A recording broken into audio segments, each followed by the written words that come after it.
Inspector police traffic Warangal ने कहा कि नए साल की तकारीब के दौरान कोविड कवानीन पर अमल करते हुए घर पर मुनक्किद की जानी चाहिए ताकि कोरोना वायरस की नई किस्म ओमिक्रॉन के फैलाव को रोका जा सके। वरंगल ट्रैफिक पुलिस स्टेशन में मीडिया से बात करते हुए ट्रैफिक इंस्पेक्टर पुलिस ने कहा कि अवामी मुकामात पर ट्रैफिक कवानीन की खिलाफ वर्जी करने वालों के खिलाफ सख्त कानूनी कार्रवाई की जाएगी। Honorable High Court of Telangana గారి WP నెంబర్ 58, 56, 182 ప్రకారము మన తెలంగాణ రాష్ట్ర ప్రభుత్వము GOMS నెంబర్ 327 ప్రకారము మనకు నూతన సంవత్సర వేడుకల దృష్ట్యా రద్దీని నివారించేందుకు మన కరోనా వైరస్ కొత్త వేరియంట్ ఓమిక్రాన్ ను తగ్గించేందుకు గాను చర్యలు తీసుకోవాల్సిందిగా ఉత్తర్వులు వెలువడిన సందర్భం లోపట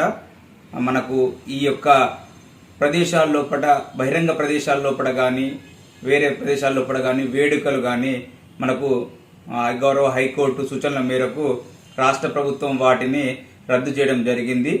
దానిలో భాగంగా మా గౌరవ CP Shri Tarun Joshi IPS commissioner of police Warangal గారి ఉత్తర్వుల ప్రకారం మరియు Shri Sai Chaitanya IPS additional DCP law and order మరియు ట్రాఫిక్ గారి ఉత్తర్వుల ప్రకారం రేపు नाज़रीन, हमारे TTV न्यूज़ को सब्सक्राइब करिए, बेल आइकॉन को प्रेस करिए, शेयर करिए और लाइक करना ना भूलें। और किसी एडवर्टाइजमेंट से मुताल्लिक़ जानकारी के लिए हमारे इस नंबर पर कांटेक्ट कीजिए। हमारा नंबर है 9550102020।